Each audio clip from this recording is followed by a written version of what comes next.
चुनावी वर्ष चल रहा है और उत्तर प्रदेश सहित पूरे देश की निगाहें उत्तर प्रदेश में होने वाले 2022 के विधानसभा चुनाव पर हैं।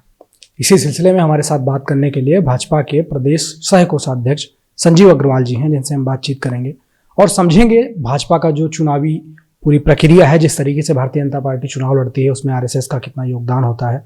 2014 के बाद से देश सहित उत्तर प्रदेश की राजनीति में क्या कुछ परिवर्तन आए हैं और आने वाले चुनाव में क्या संभावनाएं हो सकती हैं। सबसे पहले सर बहुत धन्यवाद हमारे साथ जुड़ने के लिए। धन्यवाद आदित्य जी, धन्यवाद इनसाइडर। राष्ट्रीय स्वयंसेवक संघ एक पूर्णतः सांस्कृतिक संगठन है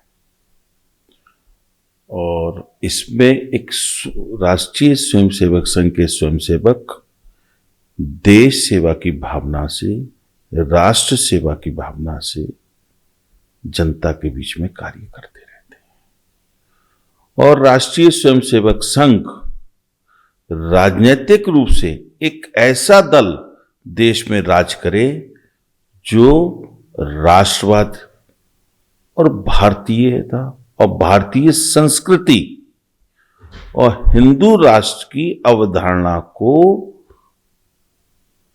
सामने रख के देश को आगे बढ़ाने का कार्य करता हो। और उसी आधार पे जो भी दल, जो भी पार्टी इस अवधारणा पे खरी उतरती है और कार्य करने का काम करती है, देश को आगे बढ़ाने का काम करती है, राष्ट्रीय स्वयंसेवक संघ का स्वयंसेवक उसके साथ तन मन धन से खड़ा होता है। अभी जैसे कुछ दिन पहले उत्तर प्रदेश में अभी कुछ दिन पहले ऐसा सुनने को मिला था कि बीजेपी के अंदर कुछ सही नहीं चल रहा है, फिर बीएल संतोष जी आए, राधा मोहन सिंह आए और सारी चीजें एक बार फिर सही हो गई। तो ये चर्चाएं देश स्तर पर भी होती हैं कि बीजेपी के ऊपर भी कोई है जो चीजों को कंट्रोल में रखता है और शायद उसी का परिणाम आने वाले चुनाव में भी दिखाई देता है, जो 2014 में देखने को मिला, 17 में देखने को मिला, 19 में, और उसके बाद हो सकता है 2022 में भी स्थिति। माननीय बीएल संतोष जी हमारी पार्टी के राष्ट्रीय संगठन महामंत्री हैं। एक महत्वपूर्ण दायित्व है और उत्तर प्रदेश एक बहुत बड़ा प्रदेश है। यहां पर 2022 में चुनाव होने वाले हैं, 5 प्रदेशों में चुनाव होने वाले हैं। तो पूर्व योजना एक चुनाव की तैयारियों के सिलसिले में हर प्रदेश में राष्ट्रीय नेतृत्व इस प्रकार की योजनाबद्ध तरीके से बैठक करता है। कोई विशेष प्रयोजन नहीं होता, ये रूटीन बैठक होती है जिसमें पार्टी के सभी प्रमुख नेता बैठकर उत्तर प्रदेश के विषय में चुनाव पर चर्चा करके एक योजना और रणनीति बनाने का काम करते हैं। इससे ज्यादा कुछ भी नहीं।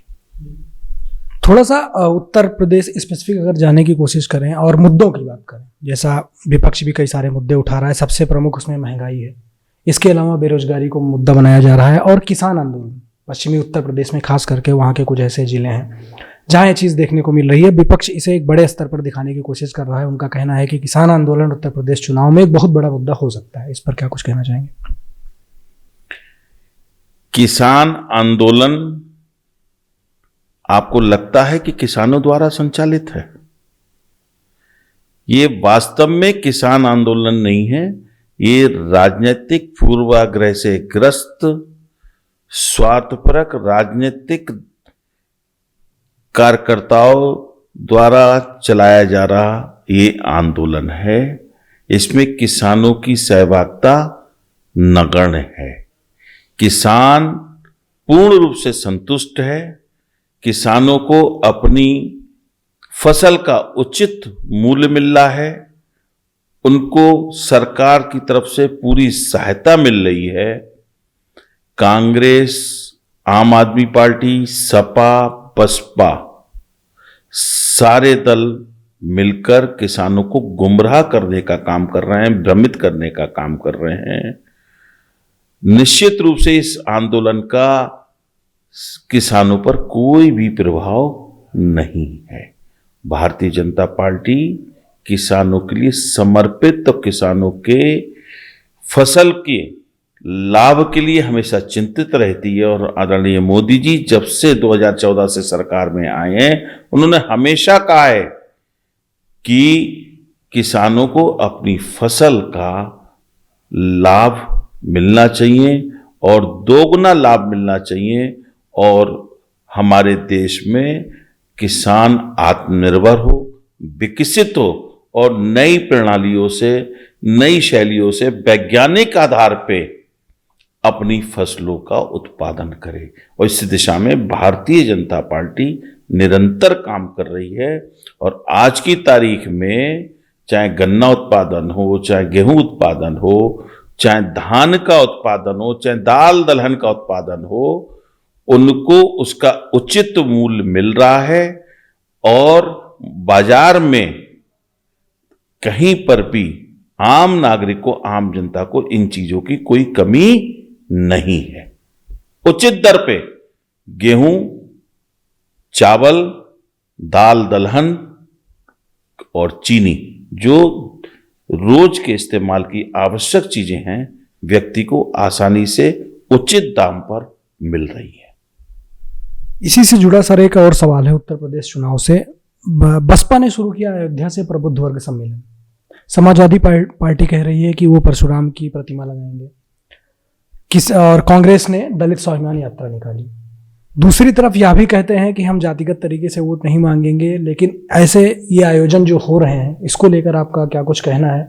और विशेषकर बसपा की बात करना चाहूँगा। अयोध्या से उन्होंने शुरू किया, इसके बाद उनका ये कहना है कि जैसे 2007 में ब्राह्मण एकजुट हो गए थे, उसके बाद बसपा की सरकार बनी थी।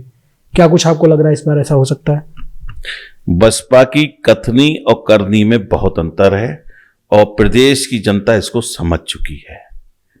वो क्या कहते हैं, क्या करते हैं, चाहे सपा हो चाहे बसपा हो, ये दोनों ही लोग अपने स्वार्थ की, अपने परिवार की राजनीति करते हैं।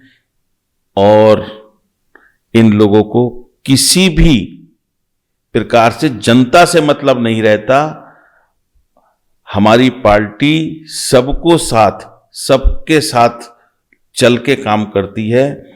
और ये लोग सपा बसपा तुष्टीकरण की राजनीति करते हैं, और जो पूरे देश की, पूरे प्रदेश की जनता समझ चुकी है कि किस प्रकार 2002 से 17 तक सपा बसपा की सरकारों ने प्रदेश में काम किया और एक विशेष समुदाय के लिए आगे बढ़ाने का और तुष्टीकरण का काम किया। जनता सब जान चुकी है। जनता बेवकूफ बनने को तैयार नहीं है। जनता भारतीय जनता पार्टी में पूरा विश्वास रखती है।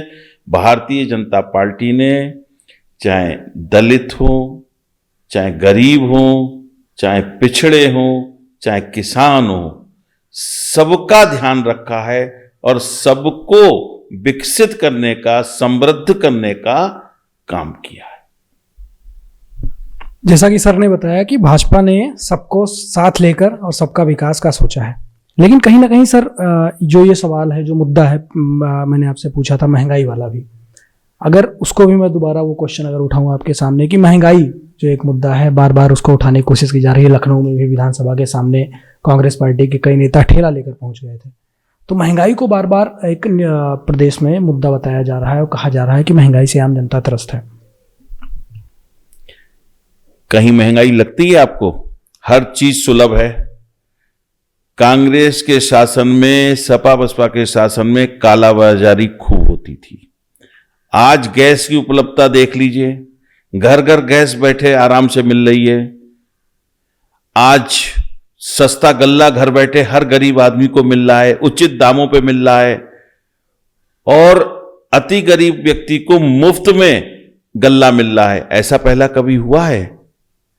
महंगाई का भ्रम फैलाने का काम किया जा रहा है। कहीं पर भी कोई महंगाई नहीं है। किसानों को अपनी फसल का उचित दाम मिले, तो कहीं ना कहीं जब किसानों को उचित दाम मिलेगा तो बाजार में उसी के हिसाब से फिर उन चीजों का रेट भी तय होगा। महंगाई का भ्रम जो विरोधी दल फैला रहे हैं, जनता उनके बहकावे में नहीं आने वाली है। महंगाई का एक भ्रम है जो विरोधी दल फैला रहे हैं और जनता उनके बहकावे में नहीं आई, ऐसा है कुछ है सर का कहना। बहुत धन्यवाद सर हमसे जुड़ने के लिए। उत्तर प्रदेश चुनाव में क्या कुछ होता है, क्या कुछ हलचल दिखाई देती है और किन मुद्दों पर इस बार जनता वोट करने वाली है, हम जमीन पर भी जाएंगे और आपको बताएंगे क्या कुछ है जमीनी माहौल। आप हमारे साथ जुड़े रहिए और देखते रहिए डेली इनसाइडर।